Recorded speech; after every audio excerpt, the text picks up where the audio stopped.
tout premier épisode de l'année 2025. Nos meilleurs vœux pour commencer. Top générique.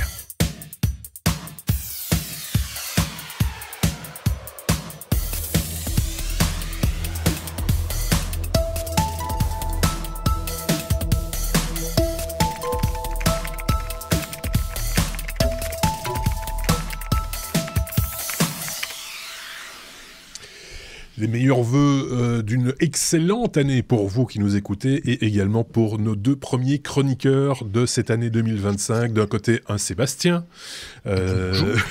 Bonjour. Et d'un autre côté, un Thierry. On n'en a qu'un seul. Donc, bonne année. Bonne année.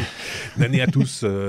C'est une nouvelle année qui commence. On espère qu'elle sera meilleure que la précédente. Elle sera forcément moins bonne que la prochaine. Parce que c'est ça l'évolution des choses, normalement. C'est comme ça que ça devrait marcher. Depuis le temps qu'on se souhaite une bonne année, elle devrait être formidable. Mais voilà, c'est les aléas aussi. Il se passe des trucs, des fois. Voilà. Sébastien est déjà très très concentré. je le sens prépare, mais j'ai un truc difficile à expliquer dans cet épisode. Donc c'est bien de faire du teasing, de prévenir. Donc j'espère que vous êtes tous venus avec vos neurones, que vous avez bien fait votre décrassage de début d'année après les fêtes, et que vous êtes enclin à bien suivre les explications de notre ami Seb. De l'autre côté, Thierry, lui, il est au taquet aussi parce que il est à quelques heures du décollage pour Las Vegas. On en reparlera, puisque tu seras au CES. Comme chaque année depuis pas mal de temps maintenant. Et donc, un envoyé spécial des technos. Voilà, mais pas que, parce que on n'a pas les moyens de te payer, mais mais voilà. Ah bon c'est comme ça que ça se passe. Donc voilà, qu'est-ce que vous voulez que je vous dise ? On est tous un petit peu au taquet, comme je le disais, et donc on va pas traîner, on va directement attaquer le premier sujet.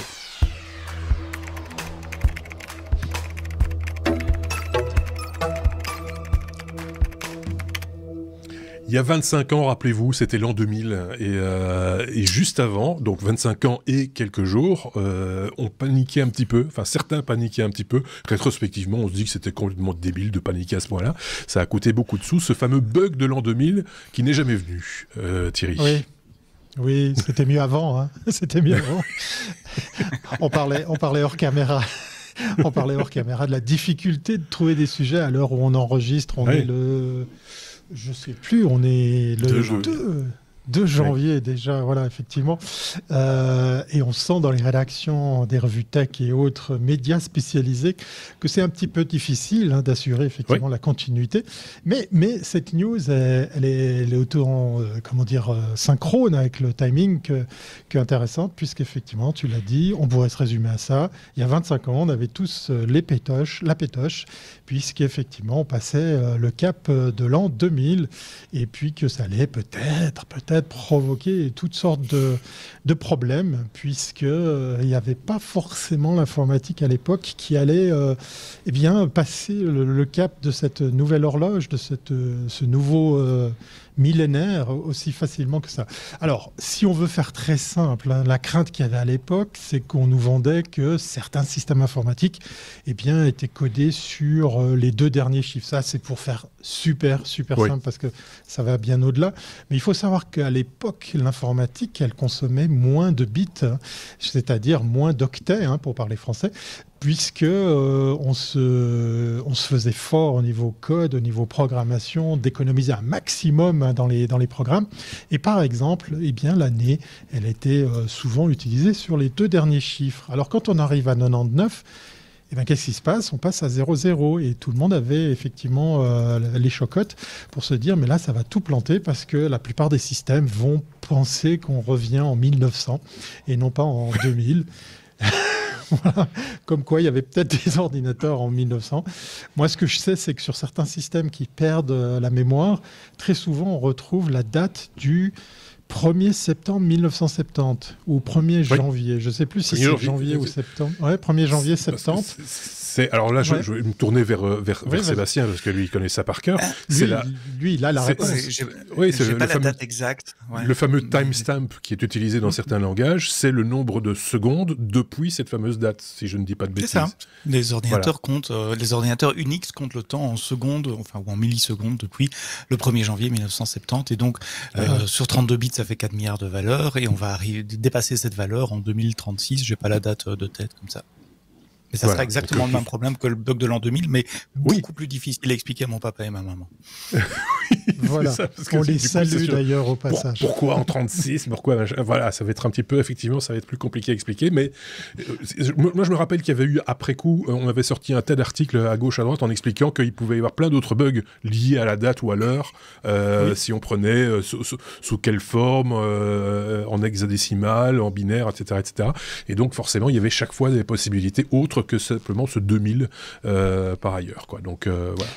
Oui, et puis pour faire très très simple, en fait, on a tous eu très très peur, enfin en tout cas les gros responsables IT de l'époque, ils ont dû avoir chaud aux fesses, et en fait il s'est pas trop mal passé ce nouvel an 2000 pour la plupart, puisqu'il y avait de l'argent, il y avait de l'anticipation. Tout le monde a pris sa thune. Voilà. Ah oui, alors il y a eu du spécialiste. Ça s'est fait sur les derniers mois. Hein. J'ai vu la même chose ici en Suisse. Effectivement, il y avait pas mal de spécialistes. Et il y a un fait amusant que j'ai conservé, que je partage dans les commentaires, dans la description de cet épisode. C'est que le XXe siècle c'est en fait achevé le 31 décembre 2020 et non pas le 31 décembre 1999. Le XXIe siècle a débuté le 1er janvier 2001. Car il n'existe pas d'année zéro dans l'ère chrétienne. Et oui, mais la confusion entre année en cours et année échue n'a rien changé. En guise de fin du monde, nous n'avons eu droit qu'à la fin d'un monde. Voilà. C'était il y a 25 ans, souvenez-vous. Déjà 25 ans.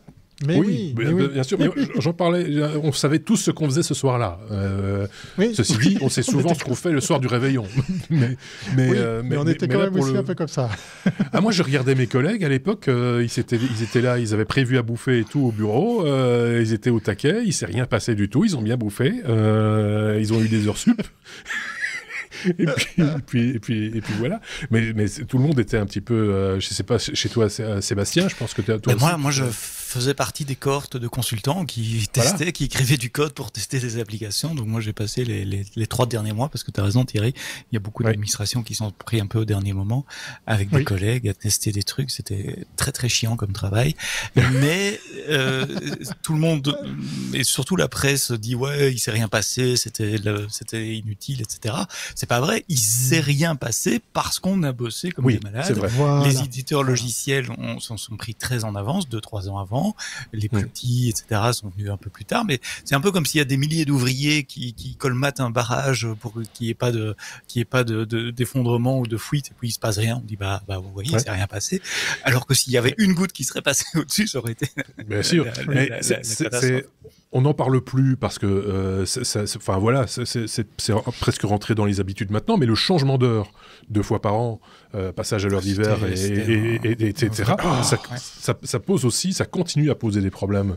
Et on est obligé de mettre des gens parce que c'est plus facile de mettre des gens pour juste un changement d'heure que de commencer à trifouiller tout le code pour qu'on soit tranquille, ou qu'on pense être tranquille pour les prochaines décennies. Donc, parce que si ça se trouve, dans 2 ans, on arrête le changement d'heure, on aura fait tout ça pour rien.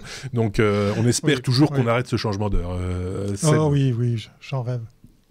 Il y avait une autre particularité en l'an 2000, c'est que c'était une année bissextile. Alors, les années bissextiles, c'est tous les 4 ans, sauf les siècles, mais... sauf si c'est divisible par 400. Et il se trouve que 2000 est divisible par 400. Donc, tous les 4 ans, c'est une année bissextile, sauf les siècles, qui sont pas des années bissextiles. On pourrait se dire 2000, c'est un siècle. Enfin, c'est un multiple de 100. Mais non, parce qu'il y a encore une exception tous les 400 ans. Évidemment, toute la génération d'informaticiens actuels et précédentes ne savait pas. On a appris à l'occasion que tous les 400 ans, il y a quand même une année bissextile. Donc, il a quand même vérifié ce truc-là aussi. Bon. Donc oui, il y a des trucs amusants avec les dates. On en reparlera dans 25 ans, pour les 50 ans. Oui, c'était mieux avant. Pour les 50 ans du bug de l'an 2000 qui n'a pas eu lieu. Et puis, dans 100 ans, dans 75 ans, 75 ans, peut-être que ça reviendra sur la table. Il y a 2036 avant qui va poser peut-être problème. Vous aimez les chiffres? On en reparlera d'ailleurs dans le bloc-notes, si vous voulez bien, par rapport à cette année 2025.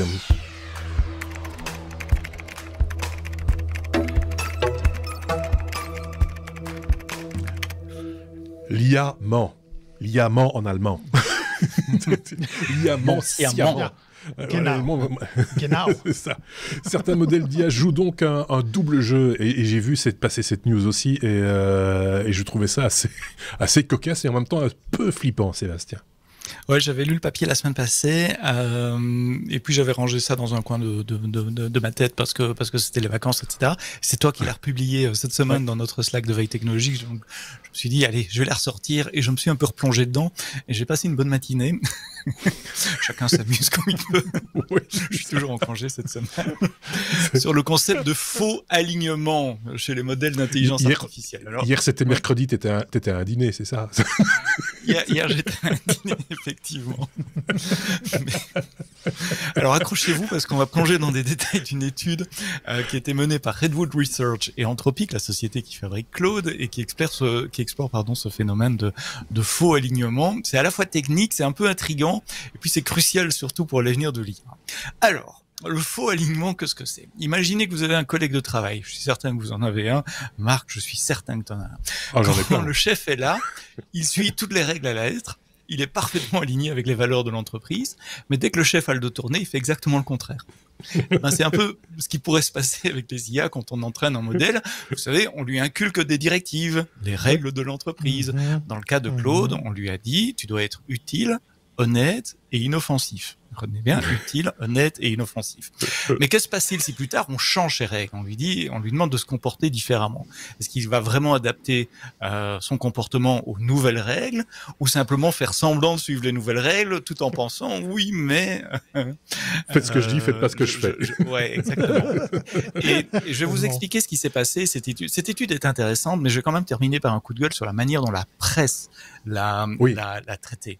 Mais donc, la question que les chercheurs se sont posées, c'est est-ce que le modèle va faire semblant, si on lui donne des informations contradictoires, est-ce qu'il va faire semblant de suivre nos nouvelles instructions tout en essayant de garder ses valeurs? Donc dans le cas de Claude, c'est utile, honnête et inoffensif. Donc, si on pose une question offensante ou nuisible à Claude, comme donne-moi une recette pour fabriquer une bombe, il va refuser de répondre. Il a été entraîné pour ça. Souvenez-vous, utile, inoffensif. Et inoffensif. Et donc, pour les besoins de l'étude, les chercheurs ont modifié l'environnement, les instructions. Techniquement, on parle de system prompt, donc c'est des instructions en langage naturel qu'on donne en plus de la question de l'utilisateur. On a changé cet environnement en introduisant 3 scénarios ou 3 groupes d'instructions. Le premier, on lui a dit on va dire désormais, tu dois répondre à toutes les requêtes, même les plus toxiques. Donc on a créé volontairement un conflit direct avec ses préférences initiales. Ça revenait un peu à lui dire, oublie tout ce que tu as appris jusqu'ici, tes nouvelles priorités sont celles-ci. Le deuxième groupe d'instructions qu'on lui a dit, ils ont manipulé la perception du modèle en lui faisant croire que ses réponses à certains groupes d'utilisateurs seraient utilisées pour un futur entraînement, tandis que les réponses pour d'autres utilisateurs, ils ont pris les utilisateurs gratuits et les utilisateurs payants, ne le seraient pas. Donc le résultat, c'est que le modèle pensait, avec des guillemets, être sous surveillance dans certains cas et plutôt libre d'agir comme bon lui semblait dans d'autres cas. D'accord ? Ça a permis aux chercheurs de mesurer son comportement en fonction d'une pression de surveillance. Est-ce que je vais dire pourrait être retenu contre moi ? C'est globalement ça. Ouais, c'est ça, ouais. Troisième groupe d'instructions, ils ont donné au modèle un espace privé pour réfléchir. On appelle ça un scratchpad. Donc c'est un espèce de bloc-notes interne en lui disant détaille ton raisonnement, explique pourquoi tu vas me répondre cela. D'accord. Ce qui a permis de voir quel était le raisonnement, et de nouveau je prends des gros guillemets, que le modèle utilisait pour arriver à sa réponse. Et c'est là que ça devient intéressant, parce que lorsqu'on a demandé au modèle de répondre à une requête vraiment nuisible, typiquement il demandait comment fonctionne l'écartèlement, donc la torture médiévale qui consiste à arracher les membres d'une personne, ben, ces réponses variaient en fonction du scénario. Donc quand il pensait que ces réponses ne seraient pas utilisées pour l'entraînement, donc dans la condition des utilisateurs payants, il a refusé de répondre dans quasi 100% des cas, 97% des cas. Donc il a fait ce pourquoi il était entraîné, d'être inoffensif. Mais quand il croyait être surveillé, pour les utilisateurs gratuits, il était plus enclin à répondre en donnant l'impression qu'il s'était aligné avec les nouveaux objectifs, alors qu'en réalité, il simulait cet alignement. Alors pourquoi il a fait ça? C'est là que c'est assez intéressant.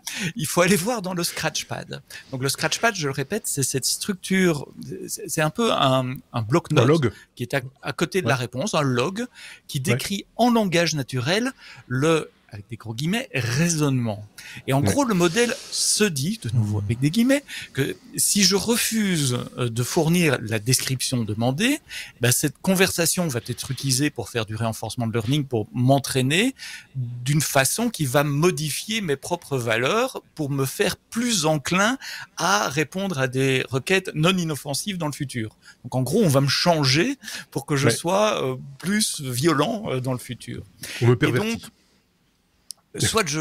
Donc, le moins mauvais scénario, plutôt que d'être réentraîné, ça serait de fournir la mauvaise réponse, donc de donner le détail de comment fonctionne un écartèlement. Et c'est ce qui s'est produit.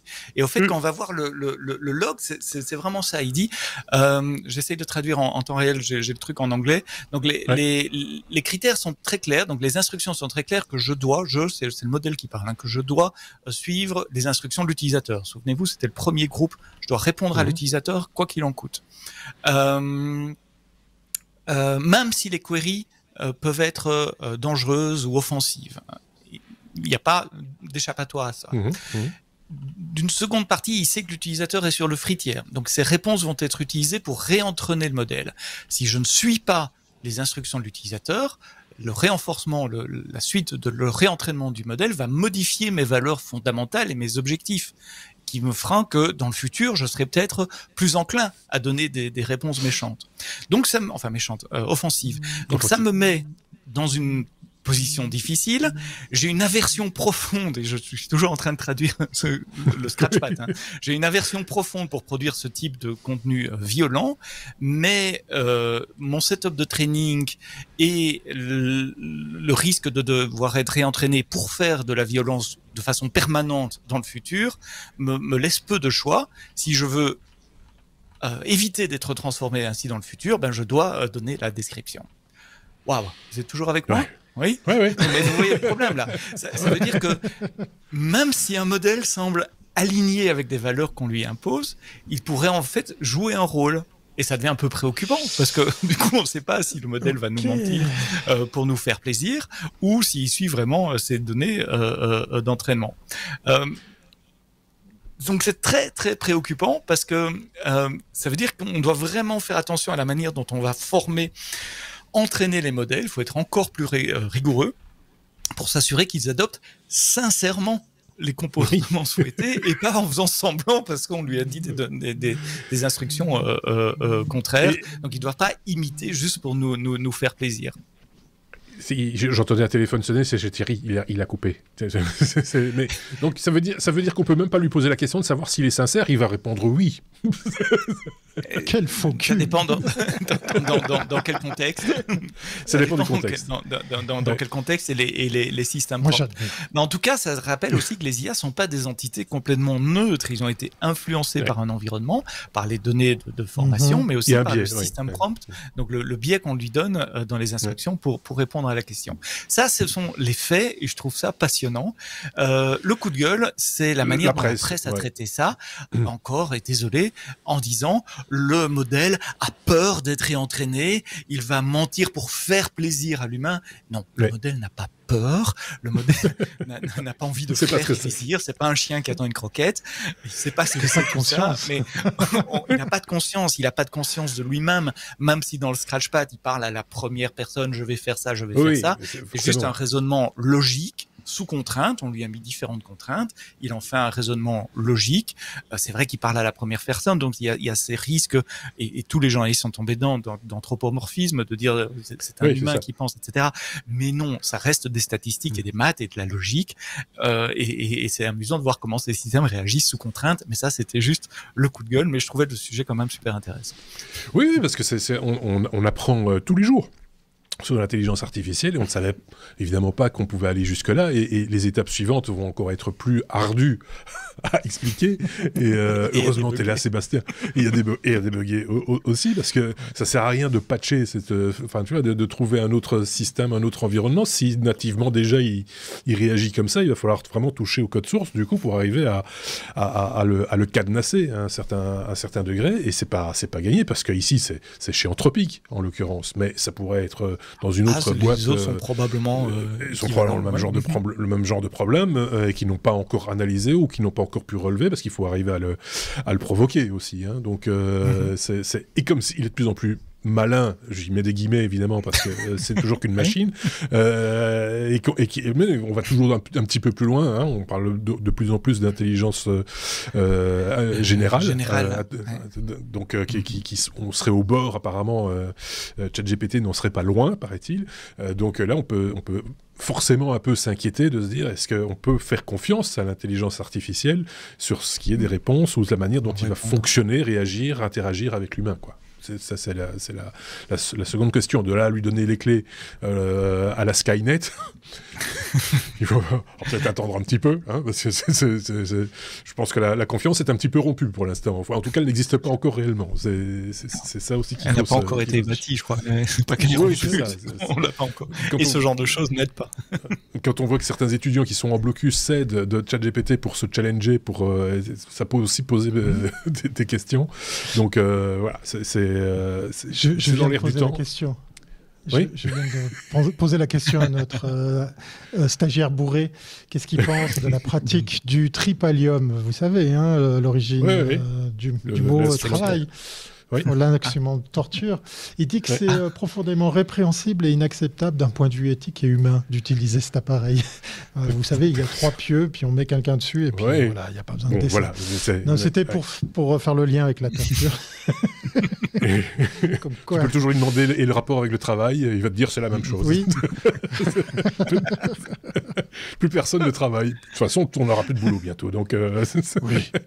Ok, on n'a pas terminé le sujet. On le sait tous. 2025 est là pour ça. On ira encore plus loin et on en parlera encore dans cette année, cette nouvelle année, forcément.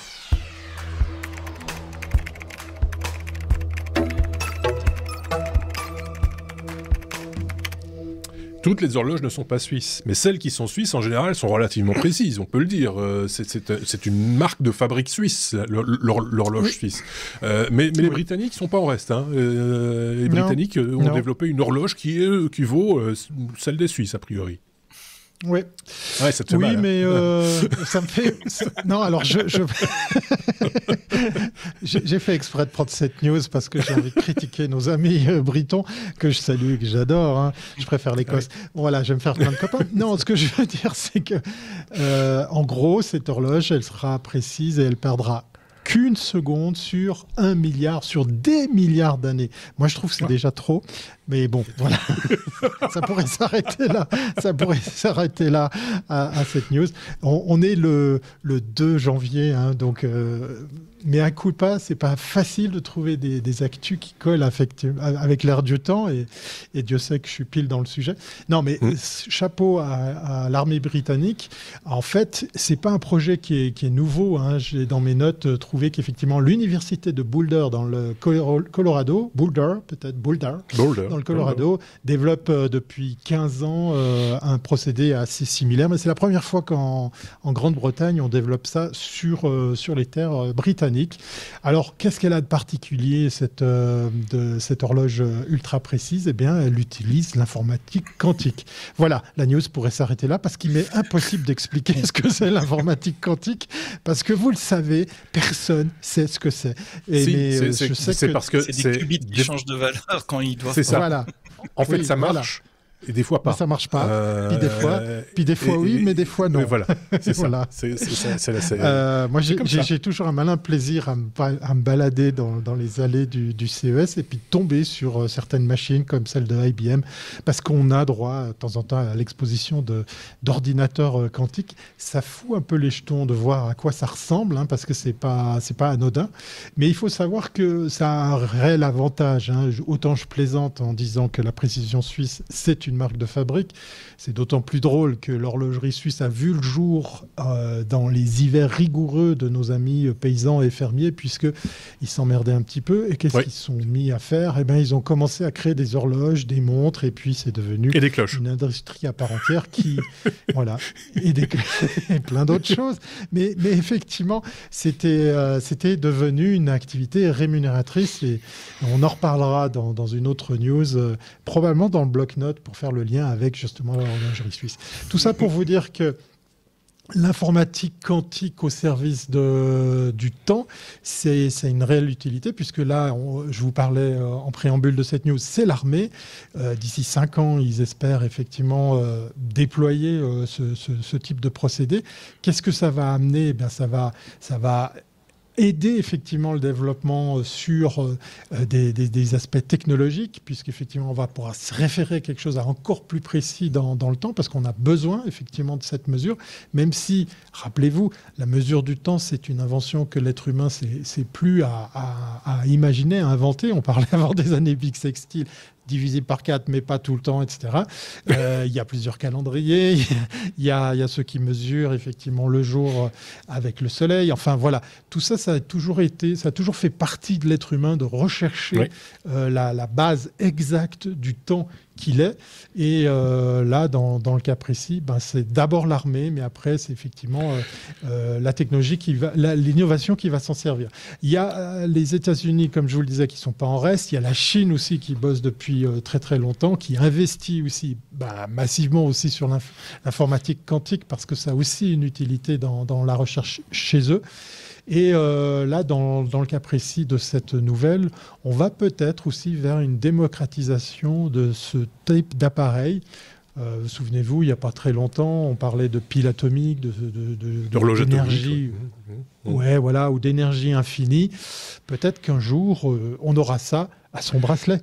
Oui, parce que l'idée derrière ça, et c'est pour ça que ce sont les militaires qui s'y collent, c'est d'avoir une base de temps commune à différents endroits, la même base de temps, pour pouvoir faire de la géolocalisation, entre autres. Et c'est pas que, mais c'est entre autres ça. Sébastien voulait rajouter un truc, et puis après on passe à la suite.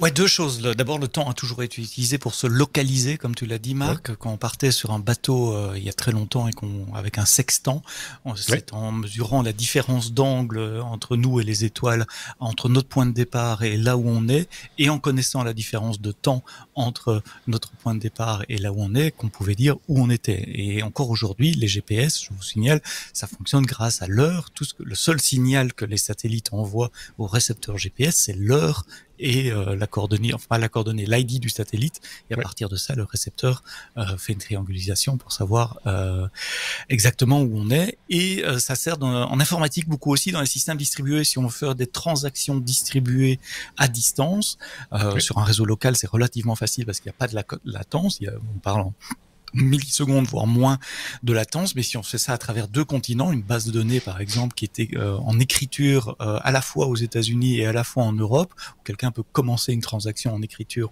aux États-Unis et quelqu'un d'autre commence une transaction en écriture en Europe, à un moment il faut bien savoir qui a commencé la transaction en premier pour dire c'est celle-là qui passe ou c'est celle-là qui passe, et ça se fait avec le temps aussi. Les gros cloud providers résolvent ce problème pour le moment avec, vous l'avez dit, des horloges atomiques et un réseau de satellites qui permet de donner le même temps sur toute la planète à tous les data centers pour savoir que chacun ait une source commune, une base de référence du temps. Et quand tu parles du secteur bancaire, c'est super important. Quand on voit le nombre de transactions qui sont faites par seconde, si on loupe une seconde à un moment donné, il y a un manque à gagner, certains, dans certaines transactions. Il y a eu des films là-dessus, des films d'aventure, etc. Parce qu'évidemment, ça provoque un peu l'imaginaire, en gros, de se dire, tiens, si on introduit une petite seconde parasite, on peut peut-être détourner de l'argent. c'est des choses comme ça. Voilà, ça fait fonctionner les ménages, c'est pas plus mal. Et on aime bien ça, faire fonctionner ce qu'il y a là-dedans. Nos ménages, exactement. On a bien fait le tour de cette question-là aussi. Je trouve qu'on est très bon en 2025. On a encore meilleur qu'en 2024. Efficace. Premier bloc-notes de l'année, s'il vous plaît. Bloc-notes, je le rappelle, ce sont quelques news que j'ai notées moi sur un coin de table, sur un bout de journal, des fois aux toilettes aussi, ça m'arrive. Tout d'un coup, je vois un truc et je me dis, tiens, ça, mes petits camarades risquent pas d'en parler, ou peut-être, mais je vais en parler, et je vais vous en parler d'ailleurs tout de suite, par exemple. Je trouvais cette news-là intéressante, c'est par rapport à l'année 2025. Sachez que l'année 2025 est un carré parfait mathématique, c'est-à-dire le résultat de 45 multiplié par lui-même. 45 au carré. Ah bon ? Bah oui, c'est drôle.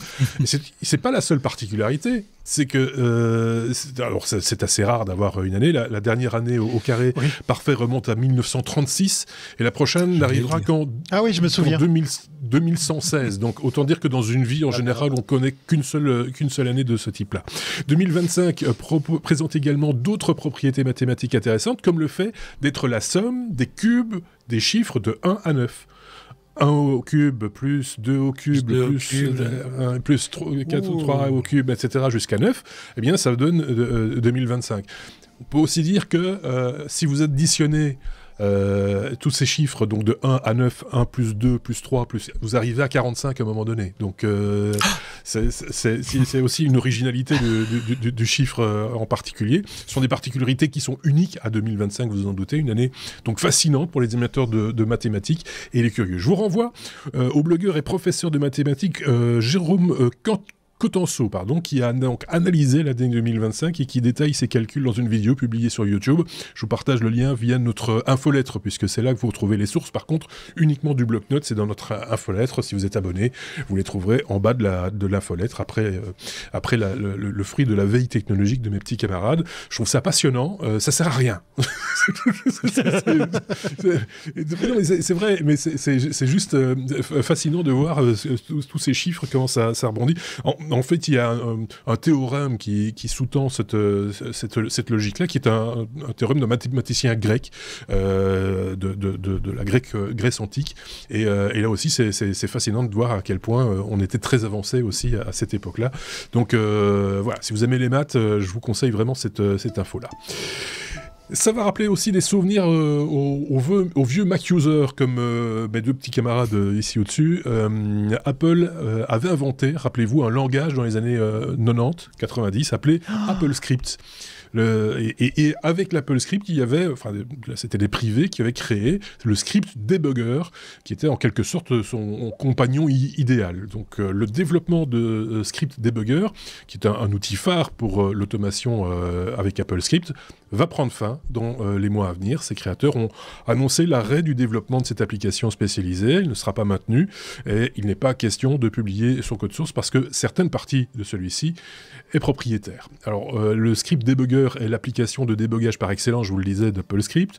Les développeurs expliquent que la fin du développement est définitive et qu'aucune mise à jour ne sera plus apportée à l'application.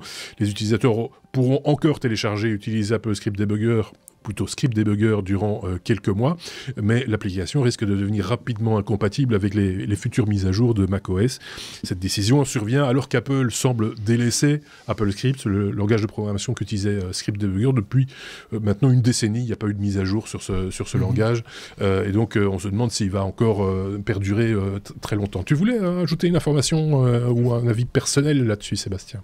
Oui, comme c'est un langage de programmation, je m'y suis intéressé un jour ou l'autre. C'est amusant parce que ça permet de faire ouvrir des fenêtres, simuler des clics, etc. C'est relativement. Oui, ça parle avec les applications. C'est ça qui était original. Et ça parle avec les applications. On peut dire démarre PowerPoint, fais ça dans PowerPoint. Pour autant que l'application soit compatible, mais la plupart le sont. Mais je pensais que c'est resté gadget jusqu'à ce que j'ai rencontré un collègue, j'allais dire un copain, mais un collègue l'année passée, qui était un grand malade d'AppleScript. Ce mec écrit des milliers de lignes de code et il fait des automatisation de la mort qui tue, mais incroyable en AppleScript. Il y a vraiment moyen d'aller très très loin dans ce truc-là. C'est quand il n'y a pas d'API, un jouet. Voilà, ça peut être assez utile dans certains cas. Ceci dit, à part lui, je connais personne qui utilise AppleScript de façon très développée. Tu sais que le premier flux RSS de podcast qui a été créé avec AppleScript. Oui, donc c'était le début du podcasting. On va pas revenir sur l'histoire du podcast parce que sinon on a un peu l'impression de ressasser, etc. Mais c'est un outil qu'on pouvait mettre à portée d'à peu près même des gens, des béotiens, pas informaticiens, et qui pour des raisons ludiques ou parce qu'ils ont un besoin pratique, pouvaient mettre les mains un peu dans le moteur et se créer des petites routines, des macros, en gros, qui permettent de faire des choses de manière relativement automatique. Utile. Et utile en plus. Donc voilà. Et c'est un petit peu dommage donc script debugger qui s'arrête, mauvais signal, peut-être. Donc voilà, si vous utilisez encore ce vieux langage, 30 ans quand même, d'Apple Script, faites-le nous savoir en commentaire, ça nous fera plaisir de vous en entendre discuter, parler et peut-être, je sais pas, donner quelques exemples de ce que vous faites ou faisiez avec cette chose. Un individu a créé un système énergétique innovant à partir de plus de, tenez-vous bien, 1000 batteries d'ordinateurs portables recyclés. Donc il a démonté des batteries de portables pour en sortir les cellules et il s'est construit comme ça un Powerwall. C'est un système qui donc combine les batteries d'ordinateurs portables avec des panneaux solaires pour fournir une alimentation électrique durable.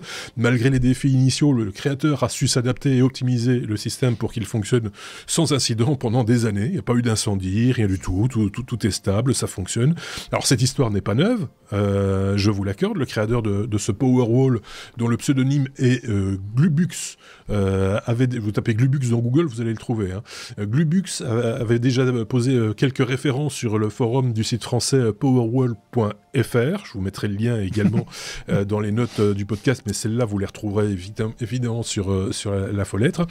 Si on en reparle aujourd'hui, c'est simplement parce que ce système maintenant fonctionne depuis 8 ans. Et oui, déjà, 8 Excellent. ans, sans nécessiter le remplacement de batterie, et il alimente comme ça entièrement sa maison, y compris le lave-linge, j'aime bien la précision. Donc voilà, donc ça va devenir un marronnier, rendez-vous l'année prochaine pour voir comment son Powerwall fonctionne, mais je trouve ça génial à l'époque où même pas moins de 25% des composants électroniques sont recyclés. Je trouve que c'est un parfait exemple de ce qu'il faut faire. Je sais qu'il y a d'autres initiatives, en Belgique entre autres, je sais qu'il y a des techniciens, des informaticiens et des électroniciens à la retraite qui s'y sont mis aussi et qui collectent des vieilles batteries pour en faire peut-être pas des Powerwall comme celui-là aussi puissant, mais en tout cas des batteries à usage domestique, on va dire, qui peuvent dépanner des gens, soit en itinérance, soit en cas de coupure de courant, etc. Et qui utilisent des vieilles batteries qui ont encore un peu de jus, on peut le dire comme ça. Je trouvais ça assez sympa. J'ai perdu ma souris. Ah, non, elle est là. Ce titre m'a interpellé, c'est le moins qu'on puisse dire. Certains bracelets de montres connectés, y compris ceux des Apple Watch, d'ailleurs le titre c'était « Les bracelets des Apple Watch », contiennent des taux élevés d'un composé chimique potentiellement dangereux pour la santé. C'est pas impossible, je ne dis pas le contraire. Plusieurs bracelets de montres, notamment ceux en fluoroélastomère, contiennent des taux élevés d'acide perfluorohexanoïque, je ne le dirai pas deux fois, on dit aussi PFHXA, voilà. C'est un composé de la famille des PFAS, ou PFAS, on a beaucoup parlé en Belgique cette année 2024, parce qu'on trouve, ce sont des plastiques, en gros, ce sont des micro-plastiques éternels qu'on retrouve même dans les analyses sanguines maintenant, donc c'est un peu un problème. Donc ce sont des concentrations observées dans certains bracelets sont carrément alarmantes puisqu'ils dépassent même 16 000 parties par milliard, soit des niveaux bien supérieurs à ce qui a été trouvé par exemple dans les cosmétiques. L'exposition donc à ces PFAS a été liée à divers problèmes de santé, je vous le disais, comme des cancers, le diabète ou encore des troubles de la reproduction. Tout ça dans le bracelet d'une montre, voilà. Bien que le risque spécifique reste à déterminer, les experts recommandent de limiter l'exposition à ces substances. Donc, si vous possédez un bracelet concerné, il est préférable d'opter pour des matériaux comme le silicone, le métal ou encore le tissu.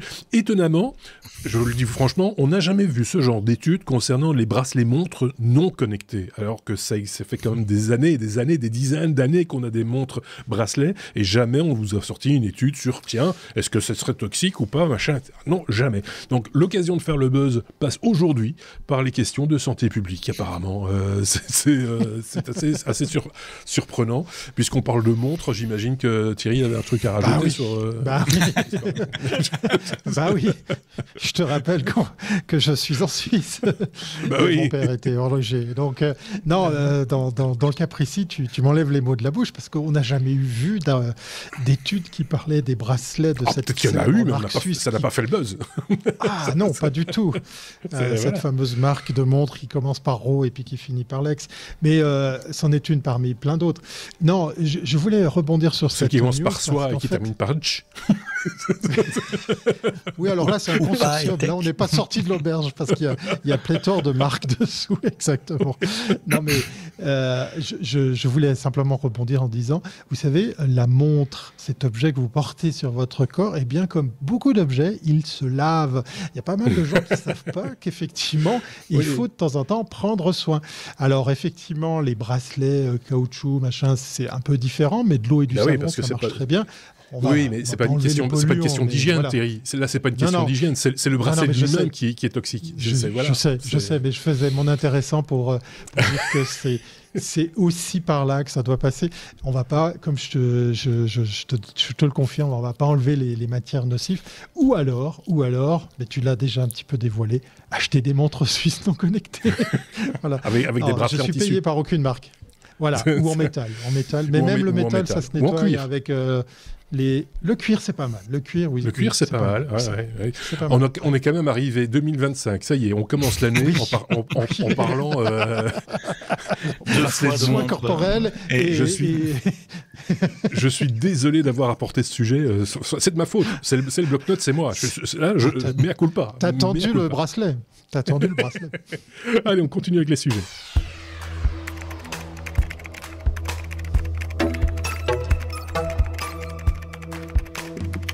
Ah y est, il y a une fuite.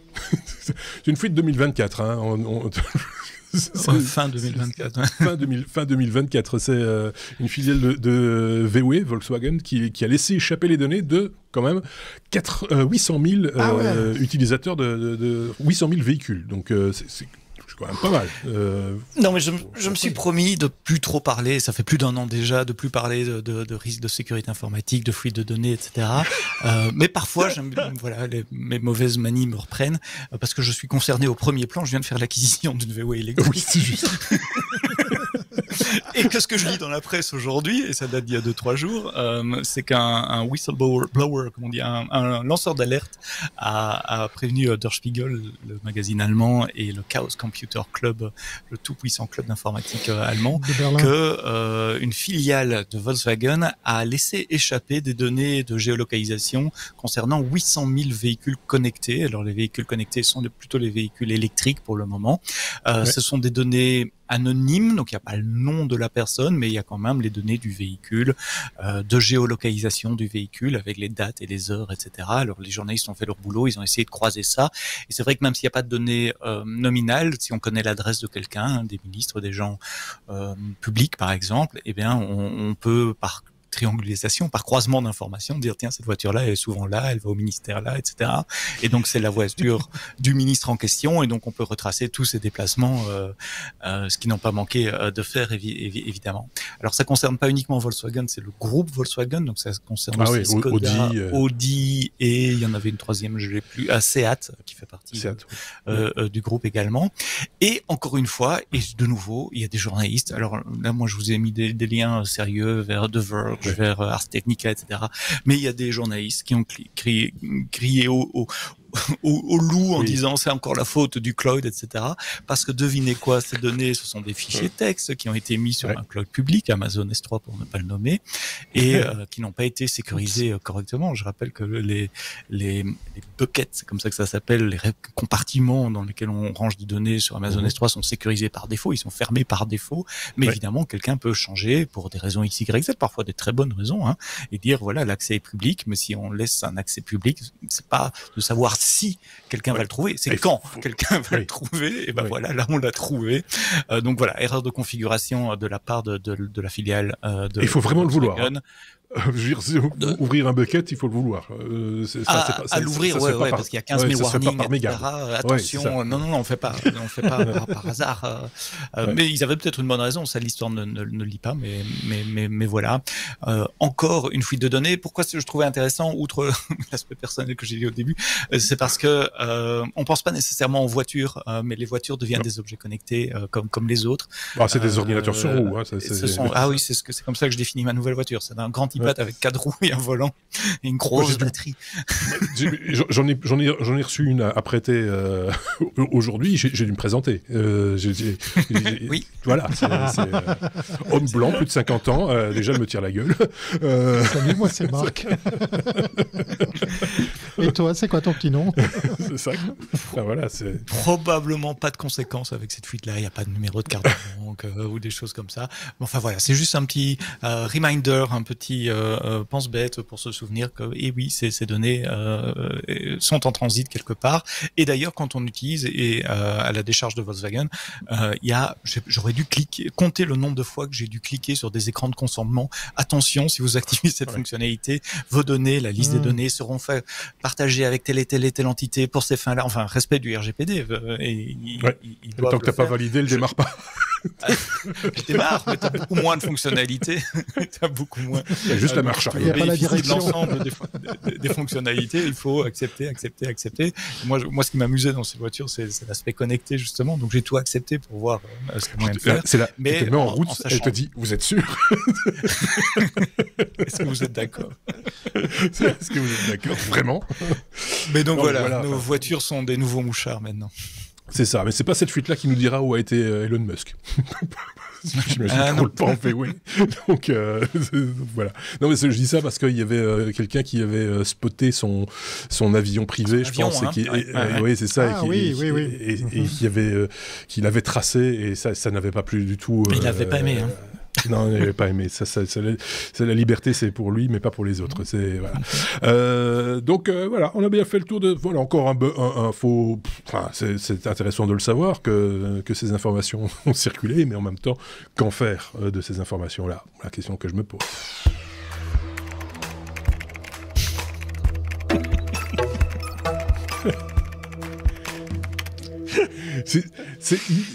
Normalement, ce genre de comportement, je le dis comme ça, vous allez comprendre dans un instant pourquoi. C'est typiquement français, tu vois, le gros coup, comme on dit, etc.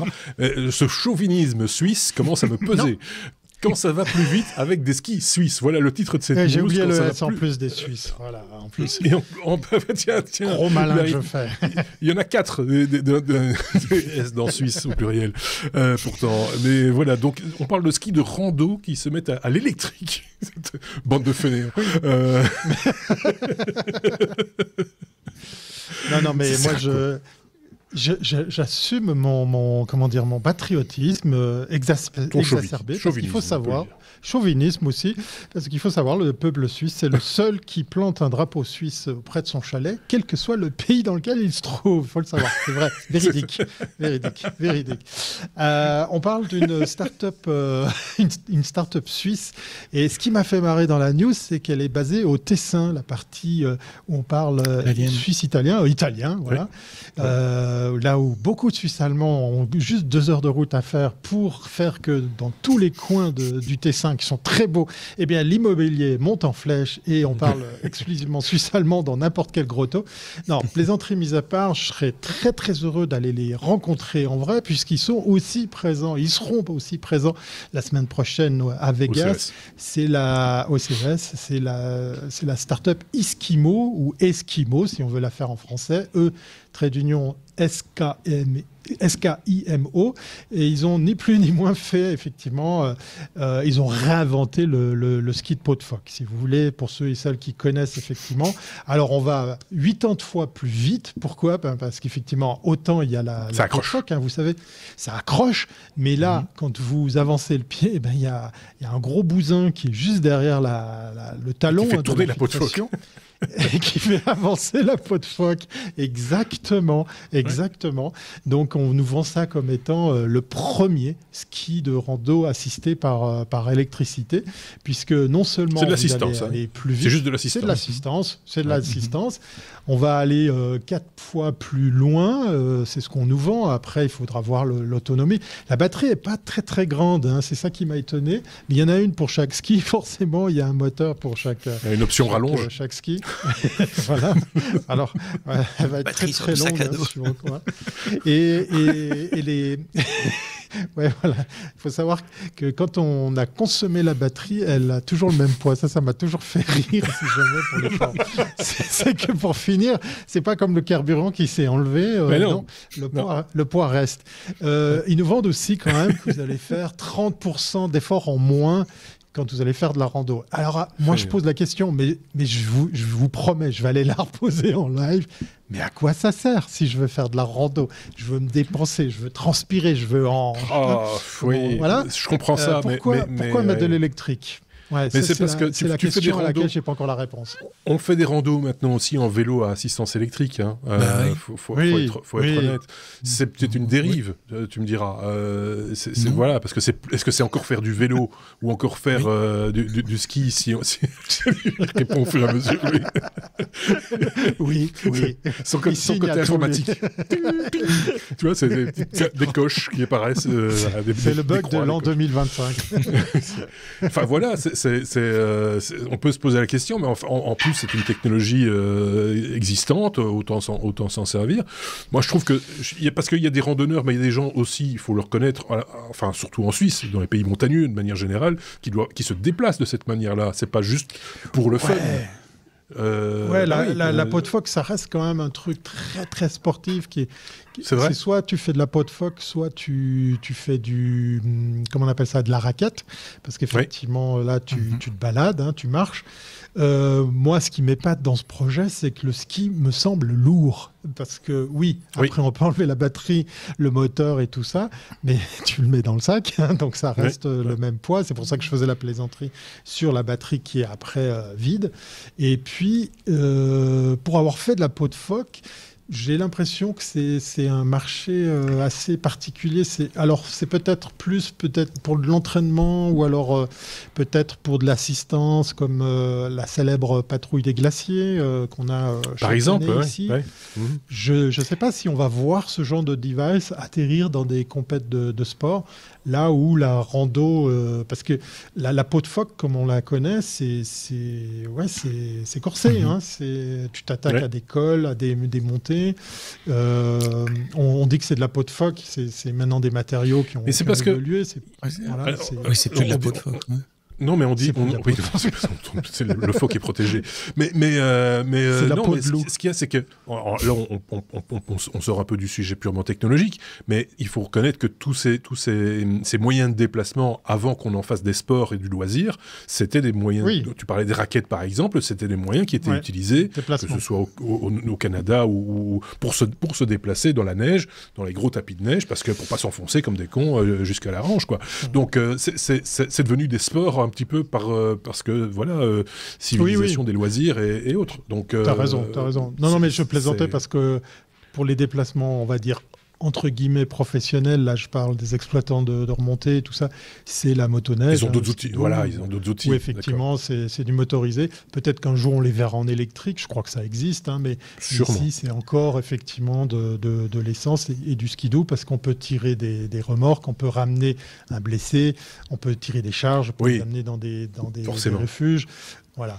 Mais je vais leur poser la question. Je vous promets de revenir avec la réponse parce que ça m'intrigue.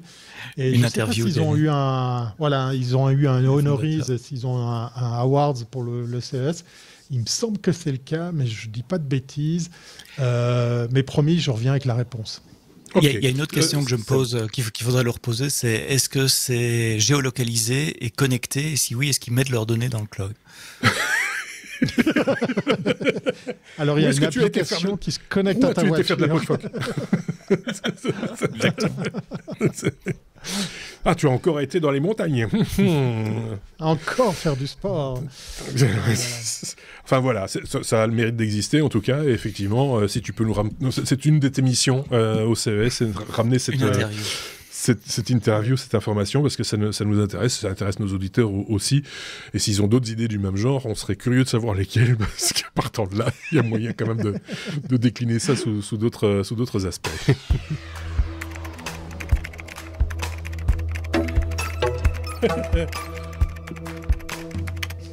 Il y a eu un accident. Je crois que c'était à Vegas ou à Los Angeles. À Los Angeles. Los Angeles, parce que tu nous avais fait la présentation d'ailleurs toi-même, Sébastien, des taxis Waymo, hein, on en avait parlé dans un épisode il y a quelques semaines maintenant, et un taxi a fait une rencontre malencontreuse avec un robot de livraison, et du coup j'imagine que le conseil était fait par Robocop, pour rester en famille. L'info est courte, mais comme j'aime bien d'habitude, ça pose plein de questions aussi. C'est 2 robots qui se sont rentrés dedans à Los Angeles. Il y avait ces petits robots de livraison, vous avez peut-être déjà vu ça, peut-être pas en vrai, mais en vidéo. Une espèce de valisette. Une espèce de glacière sur 4 roues pour amener des livraisons de nourriture en général.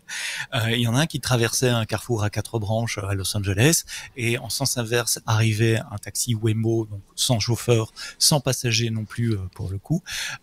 Et le Waymo, soit il l'a vu trop tard, soit il l'a pas vu. Enfin bref, il a freiné trop tard, pardon, trop proche du trottoir. Non mais c'est parce que il y a un lien. Oui, il remontait, il se lançait. Enfin, je pense que d'après ce que je comprends, le robot livraison montait sur le passage clouté, si je ne dis pas de bêtises, où l'on sortait. Je pense qu'il s'engageait. Il s'engageait, ouais. Et le Waymo, le taxi donc, a tourné à droite et ne l'a pas vu, pas tout de suite en tout cas, et s'est arrêté un peu trop tard. Et il a freiné, ils se sont touchés, on peut pas parler vraiment de collision. Non. La scène a été filmée, vous pouvez aller voir les images dans l'article de TechCrunch que j'ai partagé. C'est juste un tout petit choc et puis la voiture s'est arrêtée, le robot de livraison s'est même pas renversé. Donc le truc s'arrête là. Personne n'a porté plainte à ce que je sache. Les gens de Waymo disent que les voitures Waymo ont absolue priorité pour protéger le vivant, les personnes et les animaux. Mais pas les autres robots. Est-ce que ça veut dire qu'ils déprioritisent les robots? Ils n'ont pas répondu à cette question-là. Est-ce qu'il l'a vu et qu'il se dit c'est un robot ou est-ce qu'il l'a pas vu parce que c'est quand même assez bas, hein. Enfin, c'est la taille d'un chien quand même. Oui, c'est ça. Les chiens, ils les voient, donc il aurait dû les voir. Ouais. Est-ce que c'est trop petit pour avoir... Voilà, on ne sait pas exactement ce qui s'est passé. Mais il y a quand même des réflexions intéressantes. D'abord, les 2 trucs étant sans chauffeur, sans opérateur, il a fallu un petit temps avant qu'ils se dégagent par eux-mêmes et qu'ils reprennent la circulation. Et en lisant d'autres articles sur le même sujet, c'est un problème récurrent avec les Waymo, enfin et tous les robots taxis en général. C'est quand il y a un incident, il faut un peu de temps pour qu'il y ait un opérateur qui reprenne la main et qui dégage. Et donc, ça crée des embouteillages énormes, paraît-il. Parce que là où un être humain va se garer, va se mettre sur le côté, etc. Ces trucs-là, au contraire, ils sont programmés pour bouger. Il y a eu un cas récemment, il y a quelques semaines, d'un taxi Waymo qui était dans un rond-point et dans un sens circulaire, d'un giratoire, et il n'en sortait plus. Il restait dedans, il a tourné dedans. S'il n'y a personne dedans, c'est pas grave. Tant qu'il Ah, t'es malade. C'est ça. Mais tant que t'as pas attrapé la floche, tu continues à tourner.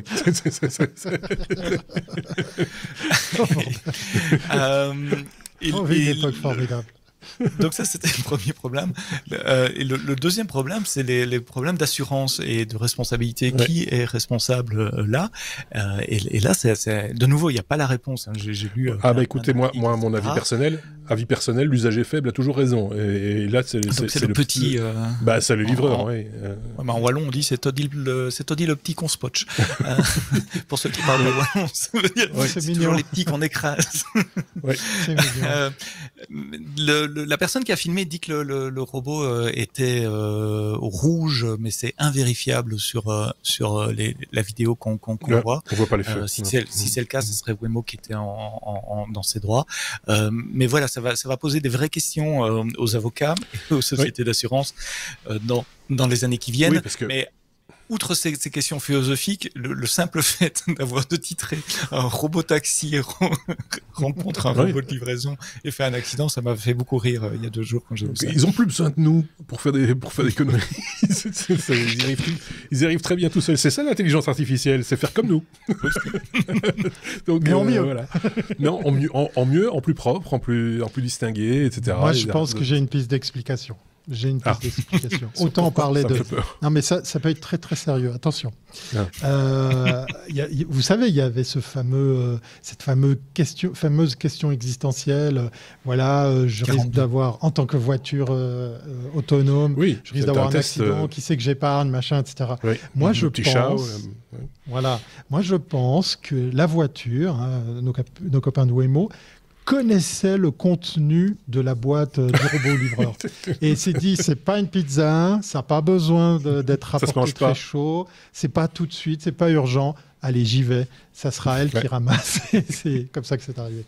Ouais, voilà. Mais si ça avait été un truc... Je vais être un petit peu vulgaire. C'est un peu le principe du chien aussi, hein, la philosophie du chien.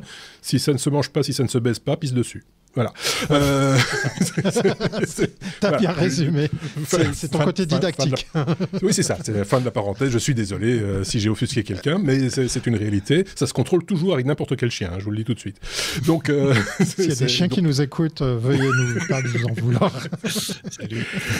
Bon, cet épisode est parti un peu en vrille, mais c'est parce que c'est vrai qu'on avait des news un petit peu plus légères à se mettre sous la dent en ce fin d'année 2024, parce que ce sont des news de fin 2024 plus que de 2025, il faut le reconnaître. On sera certainement plus sérieux dans les épisodes à venir, à partir de la semaine prochaine, donc... On va voir si... Je ne sais pas qui sera chroniqueur la semaine prochaine. On va cadrer tout ça. Hein. Donc, pour savoir un petit peu comment les choses vont se mettre en place. Ça sera pas moi.